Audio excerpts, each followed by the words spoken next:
Emerson's essay Self-Reliance was first published in 1841 and later revised in the 1847. The first edition of the essay included 3 epigraphs. One was a Latin line meaning, "Do not look outside yourself." Another was a 6-line verse from Beaumont and Fletcher's Honest Man's Fortune, and the third was a 4-line stanza Emerson wrote himself. While he removed his own stanza in the revised edition, modern editors have added it back. All 3 epigraphs emphasize the importance of trusting yourself for wisdom and direction. The essay is divided into 3 main parts: the significance of self-reliance, self-reliance in relation to the individual, and self-reliance in relation to society. The essay promotes self-reliance as an ideal and virtue, opposing it to dependence and conformity.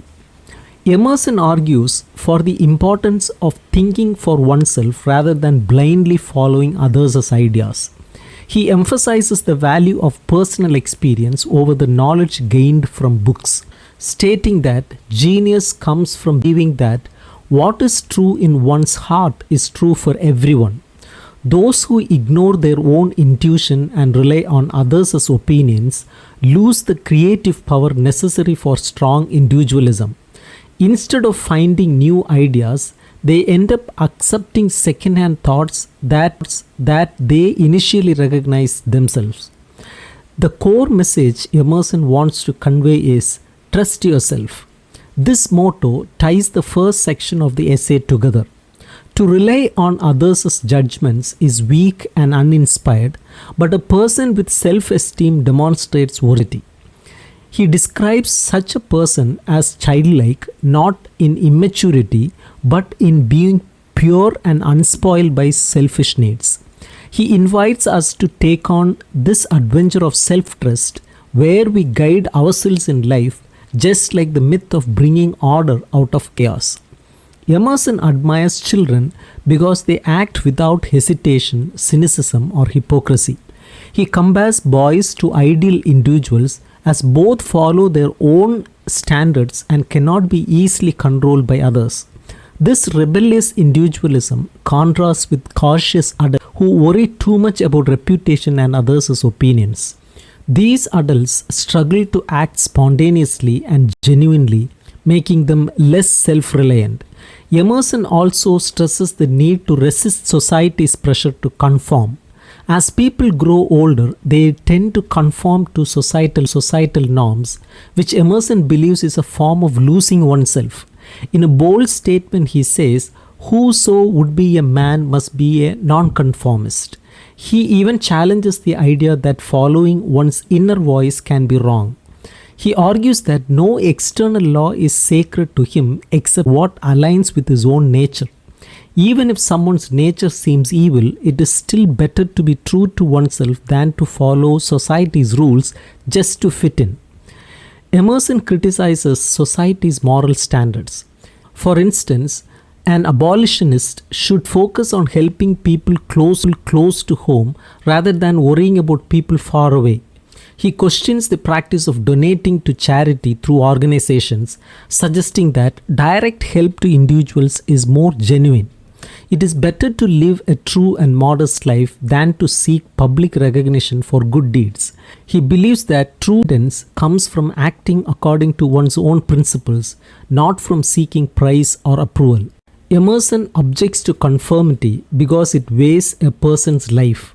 Those who conform never show their real selves, and keeping up with public opinion drains the energy needed for creativity and making a unique contribution to the world.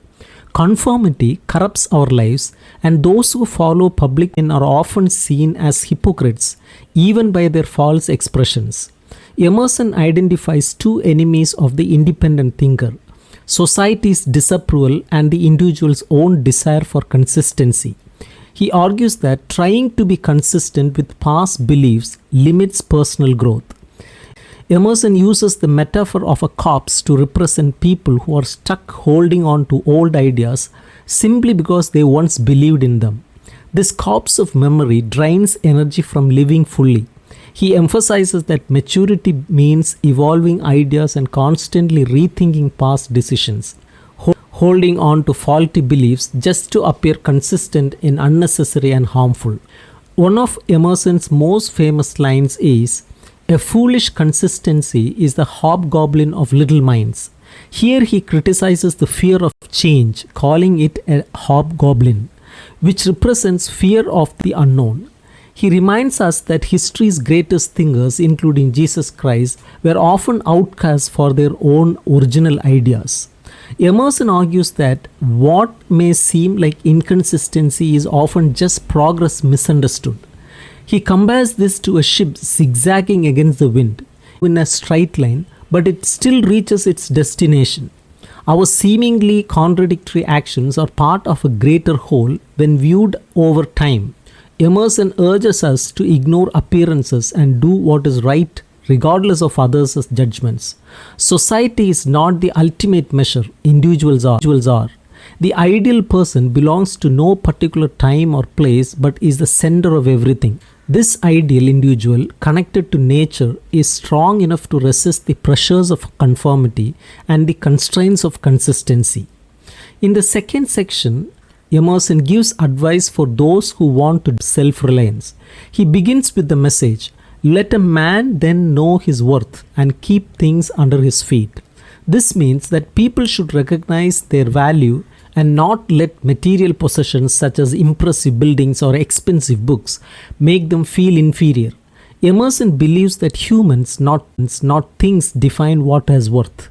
He uses a story about a drunk man treated like royalty to illustrate this point. Just like the drunkard, many people live half awake and need to realize their true potential.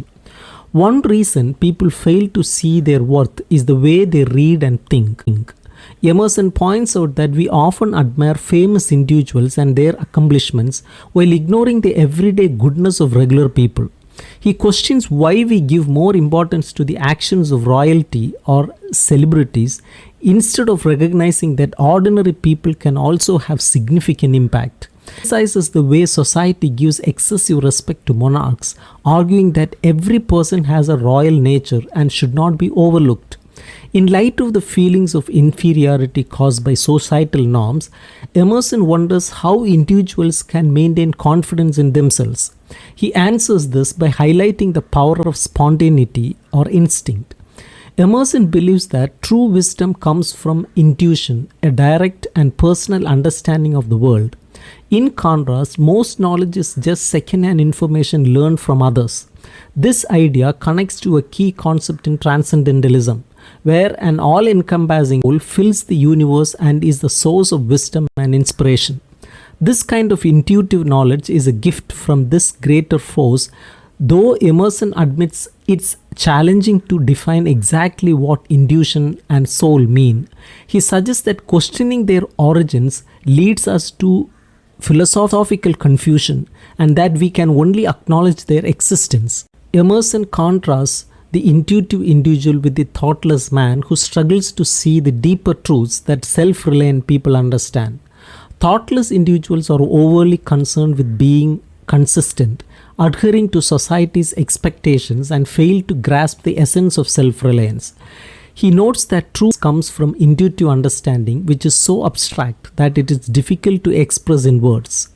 This kind of understanding cannot be taught by anyone and is deeper than emotions like hope or joy. It's a state of being that cannot be easily defined. As he draws closer to concluding this section, Emerson shifts from analysis to urging action. He believes that anyone can become a model of self-reliance and help improve society. However, he criticizes people who follow the crowd, calling them a mob. Too many individuals let themselves be guided by external suggestions and desires instead of thinking independently. Emerson encourages everyone to prioritize truth over politeness, integrity over comfort, and honesty over hypocrisy. Some might misunderstand self-reliance as mere selfishness, but he argues that those who genuinely follow their conscience will be more godlike than those who simply conform to them to become better, more virtuous versions of themselves rather than being trapped in the stagnant norms of society. By embracing this path, individuals can tap into a deeper spirit that animates all life and contribute meaningfully to the world around them. Shows how the self-reliance he advocates can benefit society. He criticizes his fellow Americans for being followers instead of original thinkers.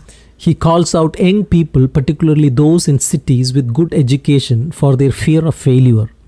Emerson contrasts them with a hypothetical farm boy who learns through hands-on experience and is self-taught. This comparison highlights Emerson's preference for rural lifestyle over urban life. Emerson identifies 4 areas where self-reliant individuals are essential: religion, culture, art, and society. Religion could greatly benefit from self-reliance because it encourages individuals to focus on the common good rather than their own selfish desires. Many religious people fear creativity, leading them to rely on imitating others rather than seeking personal connections with the divine. Everywhere I am hindered of meeting God, my brother, because he has shut his own temple doors and recites fables merely of his brothers or his brother's God. This means that people often repeat what they have been told about God instead of exploring their own spiritual understanding. Emerson also critiques the urge to travel, suggesting that it often stems from a desire to find something greater outside oneself. He believes that those who travel in search of wisdom are distancing themselves from their own true selves. Instead of creating new ideas and art, they surround themselves with the old things of other cultures.